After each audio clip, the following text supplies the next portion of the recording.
Ce film, c'est clairement Sans un bruit, version aveugle.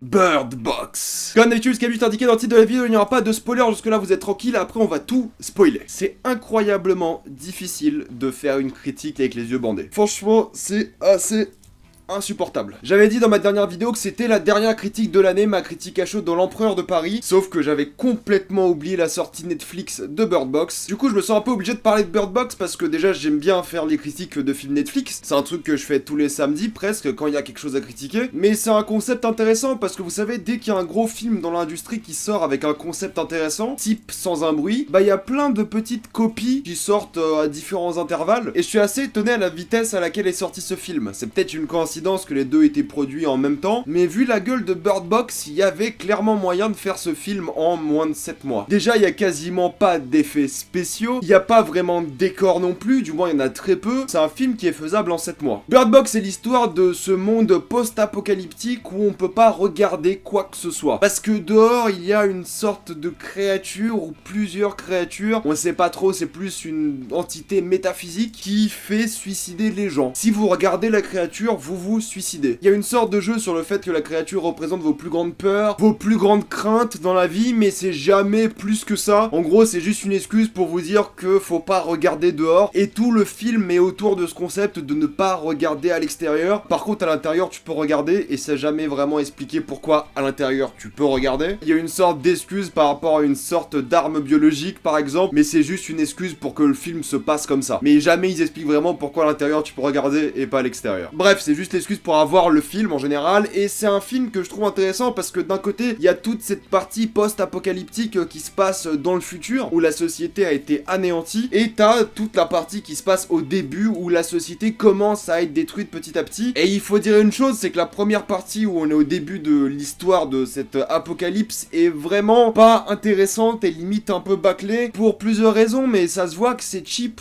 dans cette partie-là. C'est marrant parce que d'un côté, toute la partie post-apocalyptique, je la trouve vraiment bien faite et engageante, c'est un peu sans un bruit, mais juste à pas le temps de regarder. C'est vraiment bien, c'est lent, c'est contemplatif, c'est divertissant, c'est flippant, c'est vraiment bien foutu. Bon, quand je dis flippant, je dirais plus angoissant, mais toute la partie au début de l'apocalypse, il y a très peu de moments où c'est angoissant, où c'est anxiogène, c'est un huis clos avec tous ces personnages, et t'y crois pas vraiment, parce que tous les personnages, c'est des clichés lambda du film, du genre du film d'horreur, tout simplement, et ça marche pas comme un flashback, c'est pas comme si vous suivez l'histoire post-apocalyptique, et de temps en temps, il y a des flashbacks de l'histoire d'avant. Vraiment, c'est les deux histoires en parallèle. Je crois qu'on passe plus de temps dans la partie début de l'apocalypse que la partie post-apocalyptique. Alors que la partie post-apocalyptique est largement meilleure et plus intéressante. Il y avait un manque de créativité, je pense, pour faire tout le film dans la partie post-apocalyptique. Un manque d'ambition de ce point de vue-là, et c'est ça qui a un peu endommagé la qualité du film, c'est que toute la partie au début de l'apocalypse, c'est pas ouf. C'est pas ouf parce que déjà, les acteurs t'y croient pas trop. Il y a Machine Gun Kelly dans le film. Bon, il a un petit rôle, mais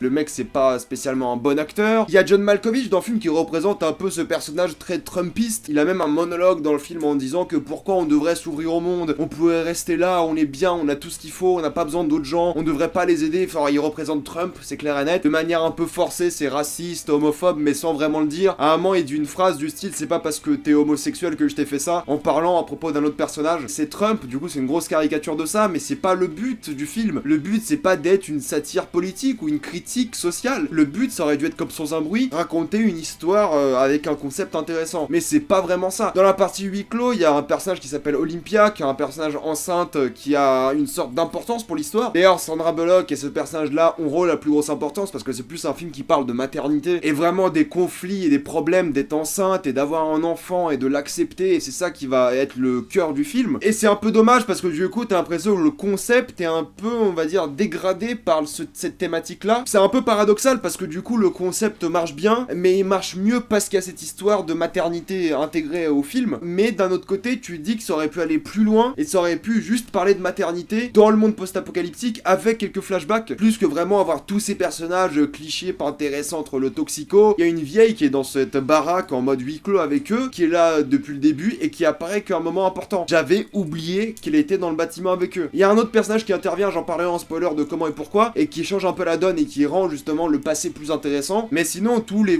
45 premières minutes du film, même si le début de l'apocalypse est incroyable, j'ai trouvé ça vraiment bien foutu et angoissant pour le coup, il faut admettre que les 30 minutes où t'as ces relations entre les personnages, ces dialogues, tout ça, c'est pas la partie la plus intéressante du film. T'as le conspirationniste, t'as le raciste, t'as le toxico, t'as le mec gentil, t'as la femme enceinte trop gentille, tellement gentille qu'il va causer des problèmes, enfin c'est vraiment des gros clichés quoi. Ça m'a fait penser à The Mist, mais The Mist c'était vraiment caricatural à fond, t'avais la méga religieuse et du coup c'était un cliché de ça, sauf que là les clichés ils vont pas assez loin pour être une critique de ça, c'est juste que c'est des clichés tout simplement. Et ils apportent rien au film, c'est ça qui est dommage, ils apportent vraiment rien au film, c'est juste que t'as une situation au début du film où tu vois Sandra Bullock au tout début essayer de traverser cette rivière avec ses deux enfants, et en même temps t'as le début de l'apocalypse, et le seul intérêt de l'apocalypse et de ces passages là, c'est de te mettre le suspense entre guillemets de savoir comment elle s'est retrouvée toute seule, et comment chaque autre personnage est mort ou a disparu. C'est pas le procédé le plus intéressant, et c'est pas ce qui a le mieux marché dans le film. Je suis obligé de continuer les comparaisons avec Sans un bruit, mais là où Sans un bruit était techniquement intéressant parce que ça jouait sur son concept, c'est-à-dire que Sans un bruit au moins il y avait une sorte de technique qui jouait sur le son, sur le bruit, surtout avec l'enfant sourde muette du film. Là il n'y a pas vraiment de jeu sur la mise en scène et sur le technique du fait de ne rien voir. Oui, des fois t'auras des plans sur un bandeau et tu verras rien, mais sinon ça joue pas vraiment là-dessus. Il y a deux scènes où ça joue un peu là-dessus, sans spoiler évidemment, c'est une scène en voiture, et là où tu ne peux pas regarder dehors, t'es obligé de conduire avec le GPS et l'alerte de proximité, qui était une scène vraiment intéressante et bien foutue, et t'as un jeu sur la ficelle, vu que tu vois rien et tu peux pas retrouver ton chemin, tu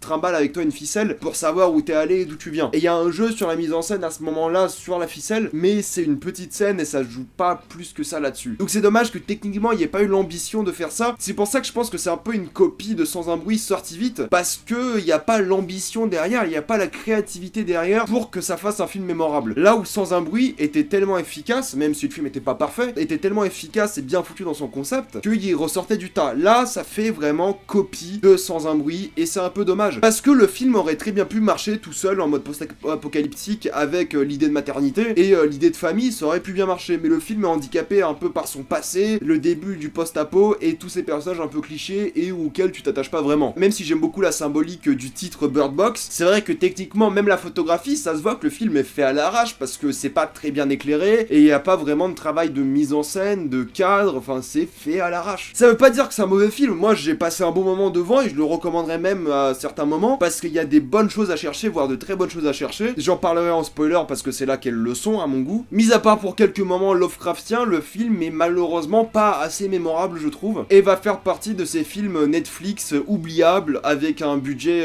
très restreint et qu'on a du mal à recommander. Je dirais que Bird Box c'est sympa, c'est divertissant, c'est un peu dommage et ça ressent la copie de Sans un bruit, mais si vous avez rien à faire sur Netflix, ça peut se recommander. Voilà. Donc, spoiler.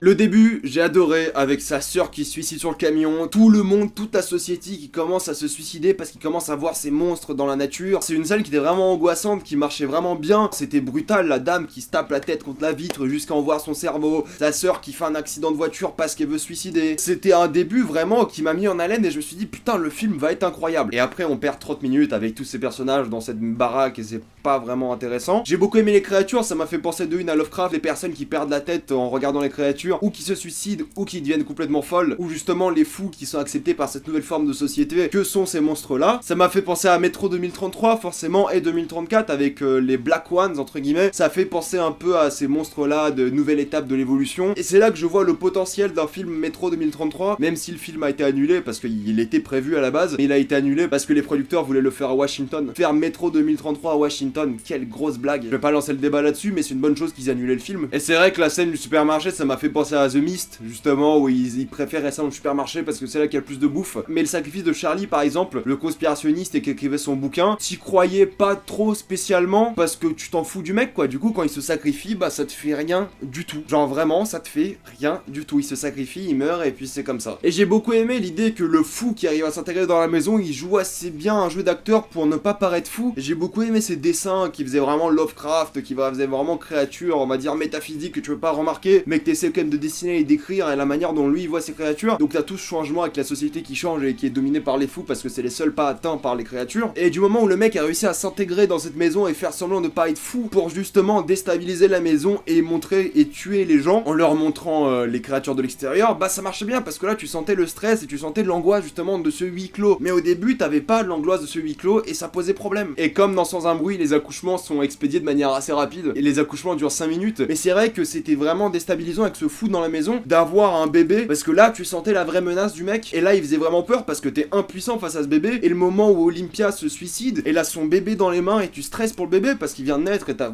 clairement pas envie qu'il crève, c'est évident. Donc c'est à partir de là que le huis clos marchait bien. Et j'ai bien aimé l'histoire d'amour entre Tom et Sandra Bullock, c'était vraiment un bon délire et ils s'aimaient pour bonne raison. T'as Sandra qui a un problème de connectivité, de sociabilité et qui doit justement en plus d'être enceinte accepter le fait d'être enceinte, d'avoir son enfant et aussi d'avoir l'enfant de quelqu'un d'autre parce qu'elle est pas abandonnée 2 bébés dans la maison. Elle part de quelqu'un qui voulait pas du tout un enfant, en avoir 2, mais elle a le droit d'avoir de l'aide grâce à Tom qui lui est plus paternel, qui a plus cette intuition d'élever les enfants et qui se débrouille bien. D'ailleurs le sacrifice de Tom je l'ai trouvé bien parce qu'il a abandonné l'idée de vivre pour justement sauver les enfants et Sandra Bullock. Et le moment où il enlève son bandeau et il se dit bah merde ça se finit comme ça, j'avais un peu le seum parce que je l'aimais bien Tom, c'est le seul que j'aimais bien. C'est le seul personnage qui est mort et je me suis dit merde fais chier. Et c'est vrai que le moment dans le bateau ils doivent choisir qui doit regarder pour les rapides est vraiment bien foutu parce qu'elle doit choisir entre son enfant à elle et l'enfant de quelqu'un d'autre. Et elle arrive à faire le choix le plus maternel, c'est choisir aucun. Elle ne sacrifie aucun des 2 enfants et décide de merde y aller comme ça. C'est pour ça que ça parle vraiment de maternité, c'est pour ça que tout le passage dans la forêt, c'est vraiment accepter cette maternité et aimer les 2 enfants. Et vraiment être sereine avec l'idée que maintenant c'est une mère et c'est le côté obscur de la maternité d'avoir peur d'avoir un enfant. Et c'est ça qui marchait bien avec les thématiques du film. Mais encore une fois, toute la partie huis clos où il y avait pas le fou, c'était pas très divertissant et c'était pas vraiment dans les thématiques de la maternité. Alors que clairement le film veut parler de maternité le plus possible. Le film se finit comme assez bien parce qu'il trouve refuge dans l'endroit le plus logique au monde, mais j'y avais pas pensé. Dans une société où tu ne peux pas regarder, le seul endroit sain et sauf de la société serait